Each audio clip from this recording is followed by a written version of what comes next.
bagaimana tips kita meminimalisir sehingga pengajuan kita bisa approve di suatu pinjaman online ini. Ada 3 data yang akan kita bahas di sini. Yang pertama adalah data fresh. Data fresh ini data yang belum pernah ACC di suatu pinjaman online. Yang kedua, data rawatan. Data rawatan ini data yang memiliki histori ACC di pinjaman online legal. Yang ketiga, data galbe. Data galbe ini data yang lalai dari tagihan Anda di pinjaman online. Halo guys, bertemu kembali dengan saya Pablo. Welcome back to my channel. Apa kabar kalian semua hari ini? Semoga kalian yang menonton video saya ini dipermudahkan segala urusannya, dilindungi kesehatannya dari wabah yang melanda negara kita ini, dan diberikan kemurahan rezeki agar Anda bisa mengatasi semua masalah finansial yang terjadi dalam kehidupan Anda masing-masing.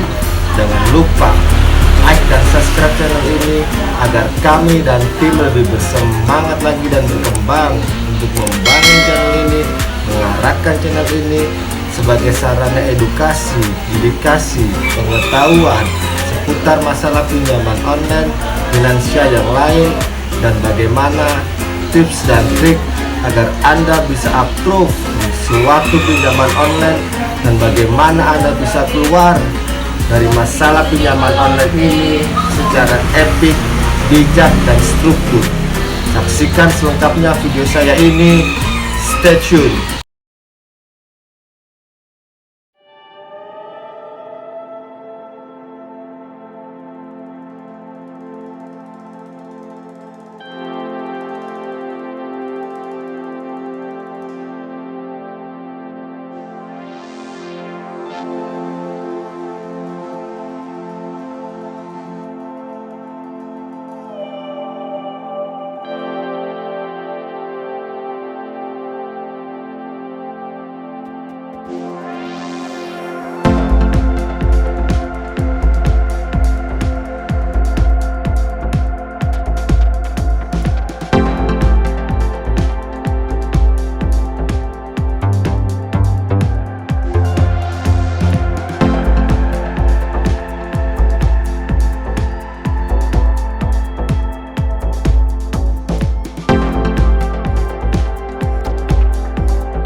Dalam pengajuan pinjaman online ini, kita sering mengalami auto atau auto tolak. Jangankan Anda pengajuan, saya sendiri pun mengalami klien sering terjadi hal-hal auto semacam ini di lapangan. Dan bagaimana tips kita meminimalisir sehingga pengajuan kita bisa approve di suatu pinjaman online ini? Ada 3 data yang akan kita bahas di sini. Yang pertama adalah data fresh. Data fresh ini data yang belum pernah ACC di suatu pinjaman online. Yang kedua, data rawatan. Data rawatan ini memiliki histori ACC di pinjaman online legal. Yang ketiga, data galbe. Data galbe ini data yang lalai dari tagihan Anda di pinjaman online. Untuk kita supaya bisa approve di pinjaman online, ada beberapa hal yang harus Anda pelajari dan simak. Mari kita bedah satu persatu tentang 3 hal data yang sebutkan tadi secara spesifik. Pertama adalah data fresh. Data fresh yang seperti saya ungkapkan tadi, data yang belum pernah sama sekali ACC di pinjaman online.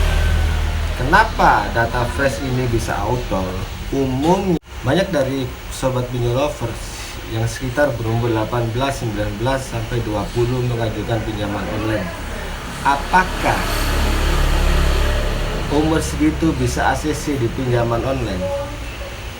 Bisa, tapi hanya beberapa aplikasi saja, paling 1 atau 2 aplikasi yang idealnya untuk Anda mengajukan pinjaman online ini minimal umur 21 tahun. Yang kedua, amunisi Anda atau atribut Anda saat mengajukan pinjaman online ini tidak seberapa lengkap. Anda hanya memiliki KTP dan REK saja. Sedangkan faktanya yang saya tangani di lapangan, amunisi lengkap pun aja masih bisa ketolak. Apalagi Anda yang hanya bermodal KTP dan REK saja. Itu yang perlu Anda pahami. Usahakan menggunakan HP dan nomor HP utama. Kenapa? Kebanyakan dari sobat pinjol lovers tidak mengetahui bahwa pinjaman online ini memiliki suatu jaminan. Dan apa itu jaminannya? Jaminan adalah isi privasi data dalam HP Anda. Dan dalam isi privasi data dalam HP Anda ada beberapa hal yang harus Anda pelajari. Misalnya log panggilan, log SMS, foto. Foto pun ini menyangkut foto tentang kerjaan Anda, foto keluarga, foto teman dan lain-lain. Tapi yang terpenting dari foto ini, foto rutinitas pekerjaan Anda. Karena pinjaman online ini izin aksesnya adalah galeri Anda. Berikutnya adalah banyak pinjol lovers yang tidak mengetahui bahwa di tahun ini mendeteksi tentang history riwayat tempat yang Anda kunjungi. Kebanyakan dari mereka menulis pekerjaan ini tidak real, sedangkan yang real saja masih bisa ketolak. Itu nomor teleponnya yang real aja, pengajuan di aplikasi legal bisa ketolak. Apalagi Anda yang menulis pekerjaan Anda tidak real. Ini yang harus Anda perhatikan supaya Anda bisa approve di suatu pinjaman online legal. Dan kenapa data fresh ini sangat sulit sekali di tahun ini? Karena umumnya pertama, data Anda belum ada histori pembayaran. Artinya data Anda belum diakui oleh pinjol. Yang kedua, tingkat galbes setiap tahun ini semakin tinggi. Jadi wajar pinjol ini meminimalisir sebuah kerugian dari perusahaan. Ketika Anda butuh suatu pendanaan, saya sarankan Anda mengambil pinjaman online yang terdaftar di OJK. Karena kenapa? Di samping bunganya tidak terlalu tinggi, estimasi pembayaran juga cukup panjang, minimal 1 bulan. Sehingga Anda bisa untuk bernafas dan mencari pendanaan untuk membayar suatu pinjaman online ini. Ketika Anda di ACC di suatu pinjaman online legal ini, ada pembatasan kuota. Untuk tahun ini Anda tidak bisa banyak, Anda mungkin bisa ACC di 2 atau 3 APK. Tapi ketika Anda membayar suatu pinjaman online legal ini, maka pintu legal yang lain pasti akan terbuka untuk Anda. Data rawatan ini data yang mempunyai histori pembayaran bagus di pinjaman online legal. Kenapa data rawatan ini bisa auto di ilegal? Ada beberapa penyebab. Yang paling sering kita jumpai adalah mereka mengajukan sendiri tanpa menggunakan atribut yang ACC di pinjaman online legal seperti nomor HP, dan Gmail aktif. Ada beberapa dari mereka juga yang ditawarkan penyedia jasa-jasa joki untuk kita approve di suatu pinjaman online tanpa mengetahui jalur dari aplikasi legal tersebut. Tidak semua aplikasi legal mempunyai jalur ilegal. Ini yang harus Anda mengerti. Ketika Anda salah jalur, ingat nik Anda tertempel di suatu aplikasi pinjaman online. Dan akibatnya apa? Data Anda menjadi rusak. Pertama kali turun ke ilegal ini menentukan untuk Anda keberhasilan di pinjaman online berikutnya. Dan ketika Anda auto oleh pihak si penyedia jasa ini, Anda dipaksakan untuk turun ke aplikasi yang lain tanpa memperhatikan histori riwayat pembayaran Anda di legal. Alhasil seperti yang saya katakan tadi, data Anda menjadi rusak dan aplikasi rawatan legal Anda tidak berguna. Saya menghimbau kepada Anda, sayangilah data Anda, karena data itu adalah pundi-pundi rupiah Anda. Ketika Anda salah jalur, ketika Anda tidak sesuai dengan aplikasi legal yang Anda bayar, Anda turun ke ilegal, sangat disayangkan sekali. Dan data itu tidak bisa bersih, dan data itu tetap menempel. Artinya apa? Riwayat pembayaran Anda di legal sia-sia, dan Anda tidak bisa menuai uang di ilegal. Jadi bijaklah Anda dalam mengambil sebuah keputusan, dan cerdaslah Anda untuk memilah-milah seberapa valid data Anda. Yang berikutnya, Anda mengubah isi HP dalam privasi Anda yang tidak sesuai dengan rawatan legal Anda. Apakah kita boleh mengubah kontak fake? Boleh saja. Itu lumrah karena kita tidak ingin terjadinya hal-hal yang seperti sebar data. Tapi yang Anda perlu, seberapa banyak dan seberapa efisien kita bisa mengondisikan kontak fake itu. Dan Anda harus tahu apakah kontak fake itu benar-benar aktif dan ada anggota-anggota keluarga inti maupun teman-teman penting di pekerjaan Anda. Itu yang perlu Anda pelajari ketika Anda mempunyai sebuah data rawatan legal. Karena data rawatan legal ini seharusnya bisa menghasilkan pundi-pundi uang buat Anda. Tapi ketika Anda salah langkah, Anda salah segalanya. Sangat disayangkan. Jadi selalu isi pengetahuan Anda tentang sistem, jalur, dan skema pinjaman online terbaru tahun ini. Data Galbay ini data yang lalai dari tanggung jawab Anda untuk membayar di pinjaman online. Banyak data Galbay yang datang kepada kami. Kami hanya menyarankan ketika Anda punya data Galbay, usahakan nomor HP dan HP Anda awal-awal pinjol ini harus ada, karena data Anda telah diakui di situ. Kebanyakan dari pinjol lovers yang datang kepada kami, nomor HP dan HP ini salah satunya mesti tidak ada. Banyak dari pinjol lovers yang ketika diteror oleh pihak desi, mereka panik. Ketika mereka panik, akhirnya apa? Banyak yang menjual HP mereka, atau banyak yang menonaktifkan nomor mereka. Ada juga yang restart HP dengan restart pabrik.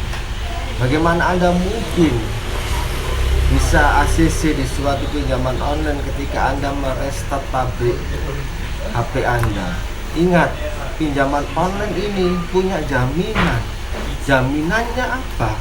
Jaminannya adalah isi privasi Anda dalam HP. Ketika Anda merestart HP Anda, apa yang Anda ajukan, apa yang Anda ajukan sebagai jaminan Anda pinjaman online ini? Apakah Anda punya privasi Anda dalam HP? Tentu saja tidak punya. Dan bagaimana Anda bisa mungkin untuk ACC di suatu pinjaman online. Berikutnya adalah ketika Anda galbek, Anda masuk push dan fail pusat fintech lending. Artinya apa? Data Anda masuk ke dalam daftar hitam. Ini untuk Anda yang galbek di ilegal. Konsekuensinya data Anda masuk blacklist atau daftar hitam. Apakah mungkin ini bisa approve kembali? Bisa, asalkan yang saya sebutkan tadi, HP, nomor HP, dan isi dalam HP Anda harus benar-benar sesuai dengan yang awal Anda pengajuan di pinjaman online ini. Terus kita lari kemana ketika kita sudah galbek di aplikasi pinjol ini? Anda punya opsi lain. Anda bisa mengajukan ke aplikasi semi ilegal. Semi ilegal ini adalah aplikasi yang tenornya 14 hari. Di situ Anda bisa, dan kemungkinan besar Anda bisa approve di suatu pinjaman online di aplikasi yang semi ilegal ini. Memang sulit untuk kita ketika kita galbek di ilegal. Karena apa? Data Anda, nomor HP Anda, nick Anda sudah tercatat dalam push dan fail. Tapi tidak menunggu kemungkinan Anda bisa approve, tapi tidak begitu banyak. Mungkin 1 atau 2 aplikasi lain Anda bisa approve di suatu pinjaman online. Mungkin sekian itu video dari saya. Apa yang saya omongkan di sini adalah pengetahuan dan pengalaman saya ketika saya di lapangan maupun offline maupun online saya menangani klien. Dan pengalaman ini saya bagikan Anda secara cuma-cuma supaya Anda bisa approve di suatu pinjaman online dan menjadikan pinjaman online ini sebagai solusi finansial Anda. Dan Anda juga wajib punya controlling tentang definisi utang yang baik itu bagaimana. Sampai ketemu di video saya selanjutnya. Saya akan membahas seputar masalah pinjaman online ini, bagaimana tips dan triknya kita bisa keluar dari masalah pinjaman online ini, dan bagaimana tentunya Anda bisa approve di pinjaman online ini. Anda datang kepada kami untuk berharap lumer, Anda salah besar. Lebih baik uang Anda gunakan untuk hal-hal yang bermanfaat, karena kami di sini membantu Anda, mengarahkan Anda agar Anda bisa keluar dari masalah pinjaman online ini secara bijak, cerdas, dan struktur. Untuk Anda yang ingin berkonsultasi kepada saya, silakan hubungi tim admin 4 saya di bawah ini. Konsultasikan semua masalah finansial Anda yang terjadi dalam kehidupan Anda, baik itu pinjaman online, aplikasi lainnya. Untuk Anda yang ingin mengetahui media sosial kami, Anda bisa lihat di link deskripsi kami di dalam video ini. Dan Anda bisa berkonsultasi melalui admin media sosial kami atau admin YouTube saya ini. Mudah-mudahan ketika Anda berkonsultasi, Anda menemukan sebuah solusi. Masalah sering terjadi dalam kehidupan kita masing-masing. Kadang masalah itu datang tanpa kita undang. Tapi ketika kita ingin menyelesaikan suatu masalah ini, masih ada masalah yang lain. Coba Anda berpikir secara jernih. Ambillah sebuah garam dan taruhlah garam itu air dan segelas. Larutkan garam itu. Apa yang Anda rasakan? Asin, bukan? Tapi ketika Anda mengambil garam dan Anda menebarkan garam itu di kolam, bagaimana rasa garam itu di dalam kolam? Tidak sebegitu asin, bukan? Itulah sudut pandang kita tentang sebuah masalah. sebagaimana kita menganggap masalah itu besar dan sebagaimana kita menganggap masalah itu sebuah hal yang kecil. Mudah-mudahan Anda bisa menjadikan masalah ini sebagai sebuah ujian dan meningkatkan derajat Anda ke depannya. Saya Pablo, founder and leader PTT. Thank you for watching. See you later again. Salam Lumer.